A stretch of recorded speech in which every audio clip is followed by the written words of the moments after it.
இந்துக்கு ஒரு கனவு, இந்தியாவுக்கு ஒரு கனவு. இது எப்படி ஒரு ஆளுகிற ஒரு கட்சி ஒரு நாட்டில் இந்து மக்களின் ஒற்றுமைன்னு பேசுது? இந்துக்களுக்கு ஒரு கனவு இருக்குங்குது. இந்திய மக்களின் ஒற்றுமைன்னு தான் பேசணும். நாட்டின் மிக உயர்ந்த இடத்துல இருக்க ஐயா உள்துறை அமைச்சர் அமித்ஷா வந்து சொல்றாரு, இது இந்து மக்களின் ஒற்றுமை, இந்து மக்களின் எழுச்சிங்கிறதுல ஒற்றுமைங்கிறதுல. அப்ப இந்திய மக்களின் ஒற்றுமை என்ன ஆகும்? எப்படி? அயோத்தி இந்தியாவில தானே இருக்கு. அயோத்தி இங்கிலாந்துலயும் ஐரோப்பாலும் இல்லையே, அயோத்தியில இந்தியா தானே இருக்கு. அயோத்தி மாதிரி வரதில்ல வந்து தப்புதில்லை.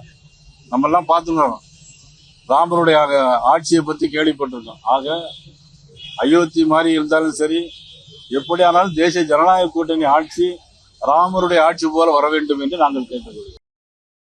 நான் சொல்றேன், வடக்கே கிழக்கே மேற்கே தெற்கே எல்லாம் சந்தேகப்படாதீங்க, எங்கேயுமே இல்ல. இந்தியா கூட்டணியை யாரும் சிதைக்கவும் முடியாது, உடைக்கவும் முடியாது. வலிமையான கூட்டணி இந்தியா கூட்டணி. உங்களுக்கு என்ன சந்தேகம்? இந்தியா கூட்டணி இது முன்னாடி இது மாதிரி ஒரு ஸ்பெகுலேஷன் போயிட்டு இருந்தது. எல்லாருக்கிட்டையும் பேசுறதுக்கு நியமிச்சாங்களா? நாங்க எல்லாருக்கிட்டையும் பேசல, திமுகவோட மட்டும் தான் பேசிட்டு இருக்கோம். திமுக நிச்சயமா கூட்டணியில் குழப்பம் இருக்கு, அது சந்தேகமே கிடையாது.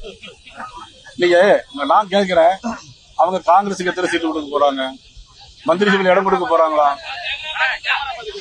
அல்லது நம்ம மதிப்புக்குரிய விசிகா, நம்ம மதிப்புக்குரிய திருமாவளவர்களுக்கு எத்தனை சீட்டு கொடுக்க போறாங்க? அதெல்லாம் பேச்சுவார்த்தை வரும்போதுதான் தெரியும். கூட்டணி இருக்கு, பாத்துக்கலாம். மெட்ரோ ட்ரெயின் வராதுக்கு காரணம் முழுக்க முழுக்க தமிழக அரசுடைய அந்த டிபிஆர் தயார் பண்ண குறைதாங்க. அதுதான் அழகா அவங்க சொல்லியிருக்காங்க.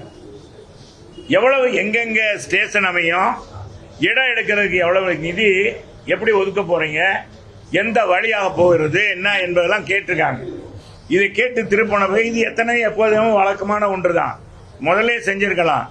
கடைசி நேரத்தில், தேர்தல் நேரத்தில் இதை ஏதாச்சும் ஒன்று சொல்லி பாரதிய ஜனதா அரசுக்கு நெருக்கடி கொடுக்கணும்னு செய்யறாங்க. இதை சொன்னா நாங்க அதிமுக வந்து பாரதிய ஜனதாவோட இதாகுது அப்படின்னு சொல்லக்கூடாது. சாதி மத உணர்ச்சி வந்து எப்பவுமே ஆபத்தான உணர்ச்சி. அதை தான் திரும்ப திரும்ப நம்ம முன்னோர்கள் சொல்றாங்க. இந்த சாராயமெல்லாம் அந்த மற்ற திறப்பொருளான இருக்கிற திடவ பொருளாக இருக்கிற இந்த கஞ்சா இதெல்லாம் குடிச்சாதான், நாக்கில் தொட்டு வச்சாதான். ஆனால் சாதி மதமும் சொன்னவொடனே போதை ஏறிடுங்கிறாங்க. அது பெரும் போதை. அது அந்த போதை வந்து மற்ற போதையெல்லாம் படுத்து எந்திரிச்சா தெளிஞ்சிடும். ஆனால் அந்த சாதி மத போதை ஏறிச்சுன்னா செத்து பாடையில் போனாலும் இறங்காது. அதான் இங்கே இருக்கிற சிக்கல். எம்ஜிஆர் காலத்துக்கு அதே சொல்லிக்கிட்டே இருந்தா போதுமா? கட்சிக்கு எம்ஜிஆர் உருவாக்கின கட்சியை விட்டுட்டு ரெட்டலை இங்க இருக்கு, இந்த கட்சி அலுவலகம் இங்க இருக்கு, அவர் உருவாக்கின கொடி இருக்கு.